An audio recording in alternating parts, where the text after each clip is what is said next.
ప్రియ శ్రోతలు, ఈ రోజున మన వాక్య పాఠ్య భాగం హెబ్రీ పత్రిక 2వ అధ్యాయం 1 నుండి 4వ వచనం వరకు వినండి.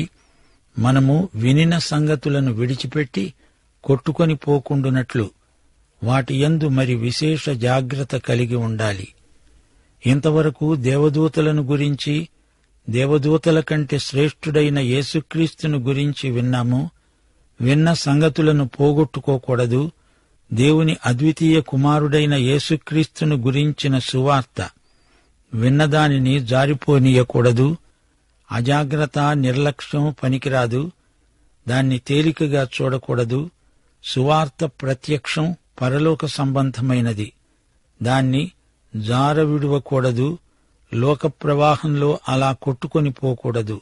ఎందుకనగా దేవదూతల ద్వారా పలుకబడిన వాక్యము స్థిరపరచబడినందున ప్రతి అతిక్రమము, అవిధేయత న్యాయమైన ప్రతిఫలము పొంది ఉండగా, ఇంత గొప్ప రక్షణను నిర్లక్ష్యము చేసిన ఎడల ఏలాగు తప్పించుకుంటాము? దేవదూతల ద్వారా పలకబడింది అంటే అది ధర్మశాస్త్రం.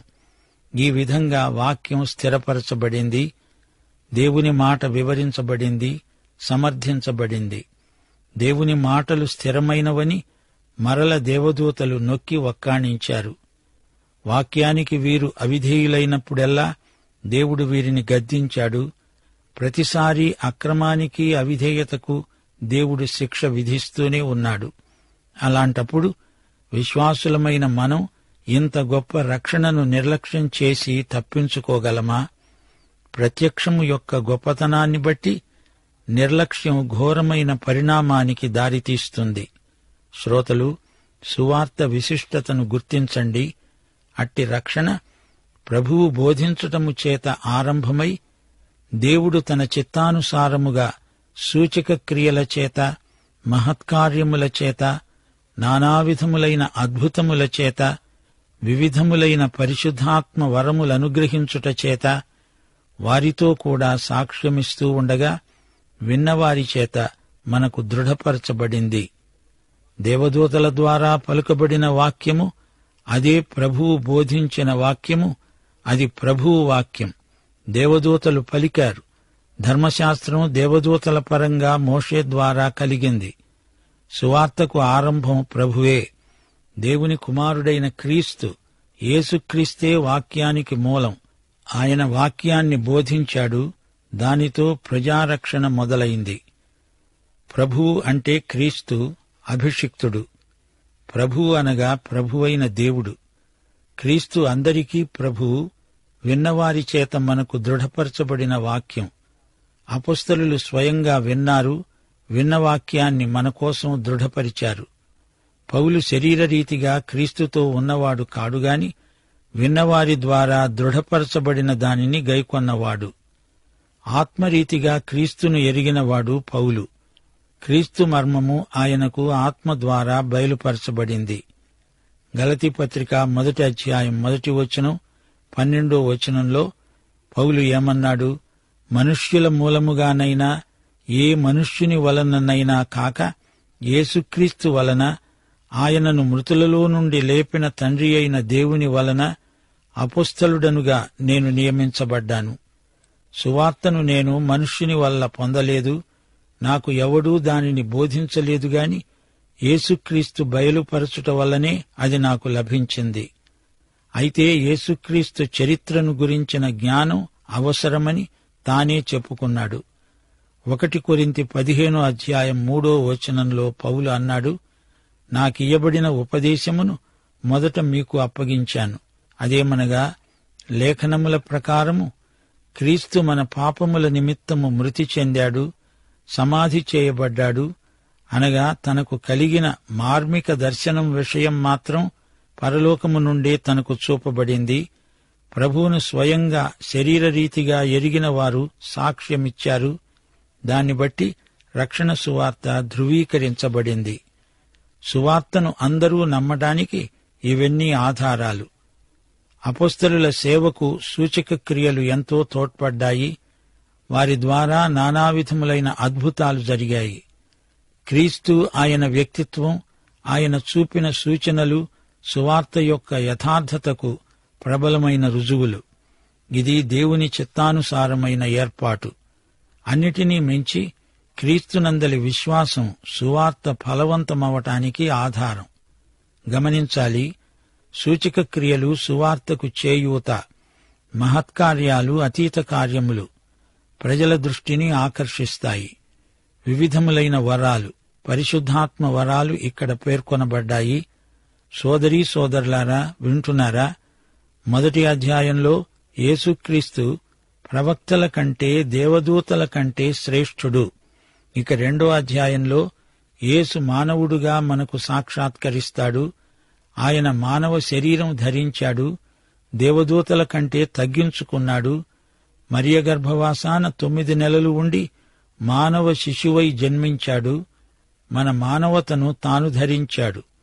క్రీస్తు దేవుణ్ణి మానవులకు బయలుపరిచాడు. తాను మానవులందరికీ ప్రతినిధి అయ్యాడు.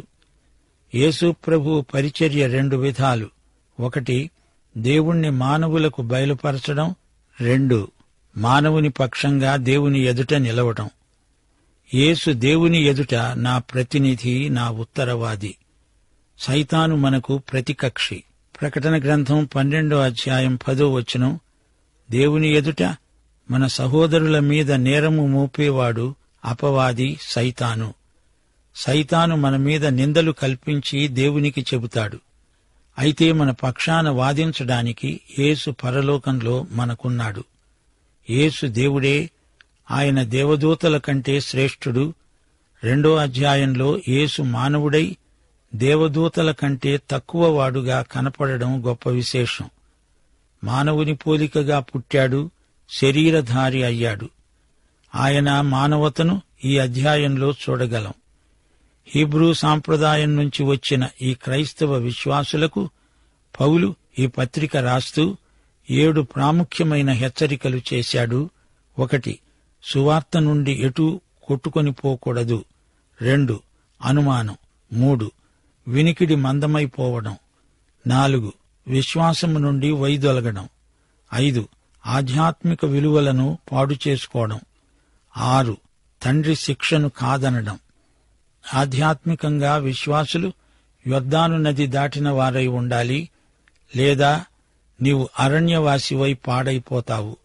ఈ విషయంలో ఇశ్రాయేలు చరిత్ర మనకు పాఠం నేర్పుతుంది. కాదేషు బర్నియా వద్ద దేవుడు వారికి హెచ్చరిక చేశాడు. మీరు వాగ్దత్త భూమిలో ప్రవేశించకపోతే అరణ్యంలో ఇలానే తిరుగాడుతూ ఉంటారు. యొర్దాను దాటటం అంటే యేసు మరణం నుండి ఆయన పునరుత్థానంలోకి ప్రవేశించాము అని అర్థం. బాప్తిస్మమందు ఆయనతో పాతిపెట్టబడి ఆయనతో తిరిగి లేచాము. అలనాడు యెహోషువ తన వారిని యొర్దాను నది దాటించాడు. అది చరిత్ర.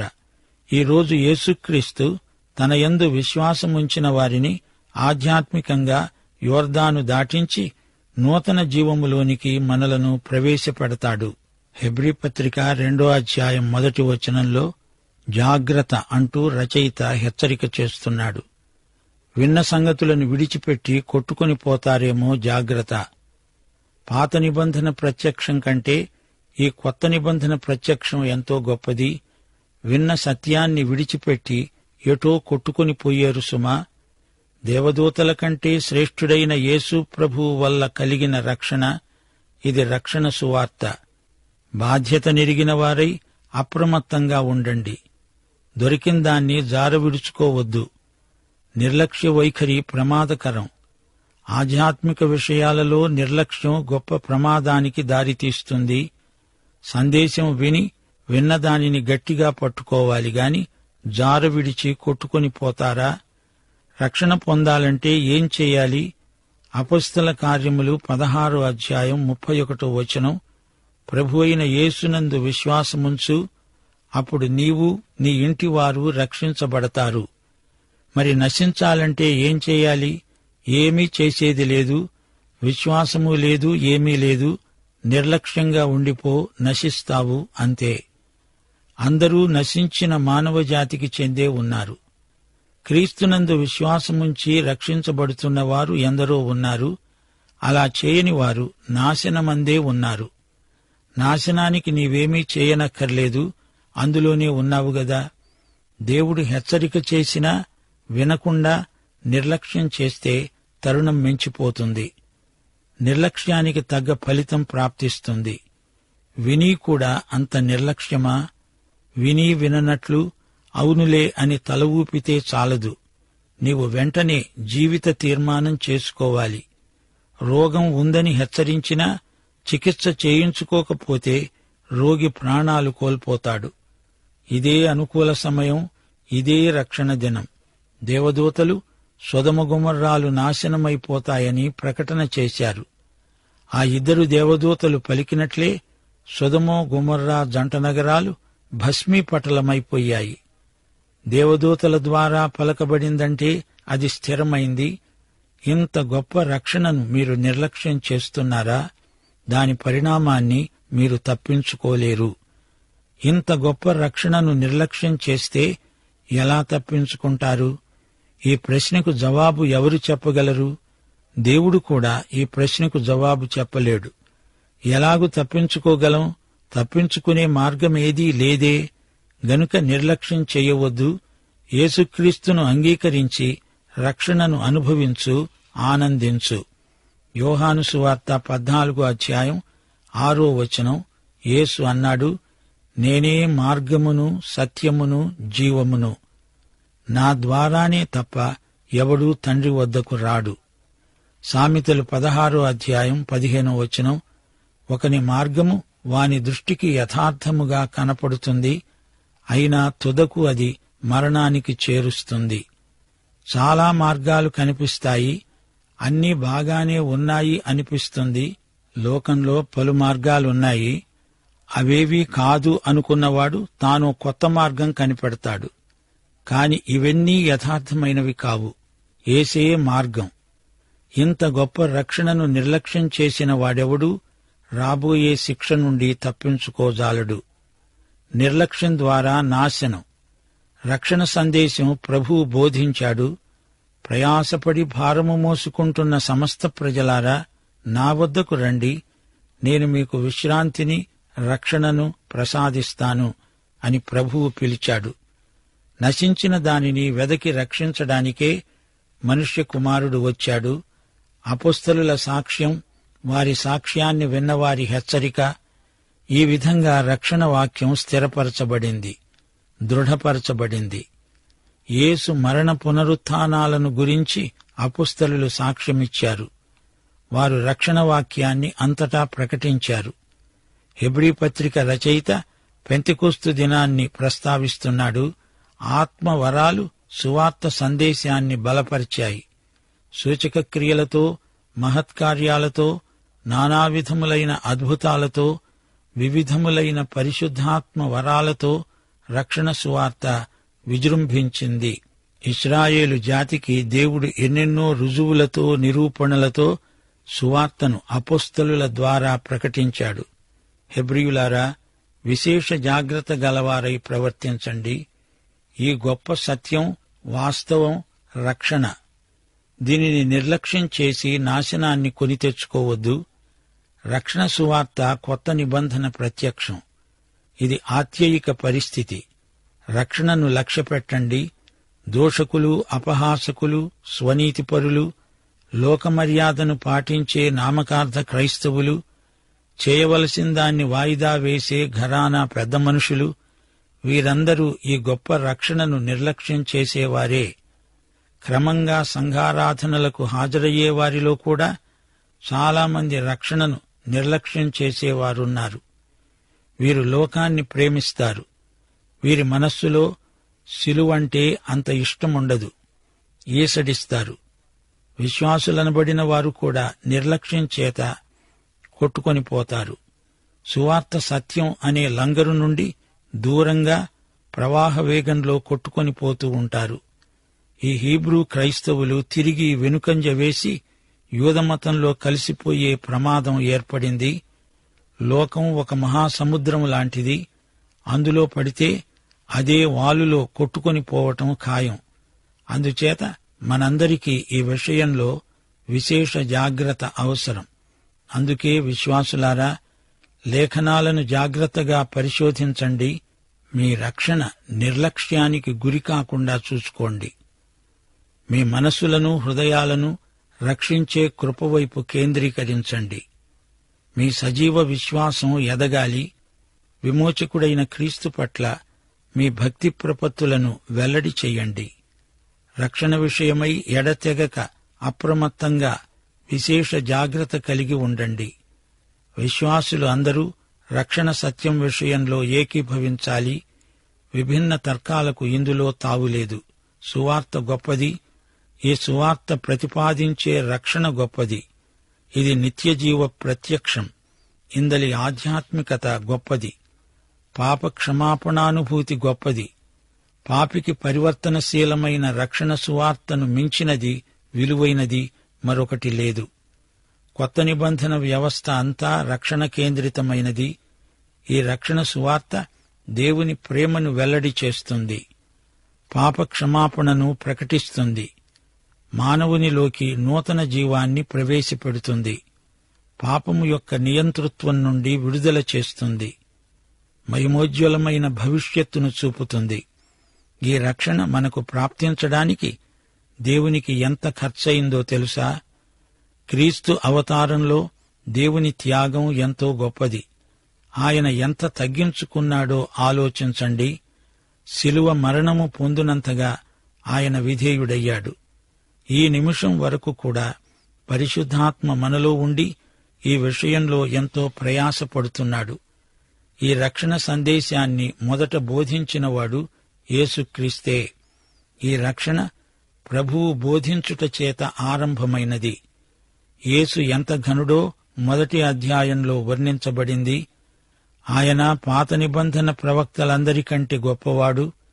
సీనాయి కొండపై ధర్మశాస్త్ర ప్రదానానికి సాధనములైన దేవదూతలందరికంటే యేసుక్రీస్తే శ్రేష్ఠుడు. ఆయన దేవుని అద్వితీయ కుమారుడు. దేవుని సమగ్ర ప్రత్యక్షం యేసే. దేవుని దృశ్యమాన వ్యక్తిత్వం యేసే. సమస్త విశ్వాసికి సృష్టికర్త యేసే. సమస్తానికి ఆధారభూతుడు యేసే.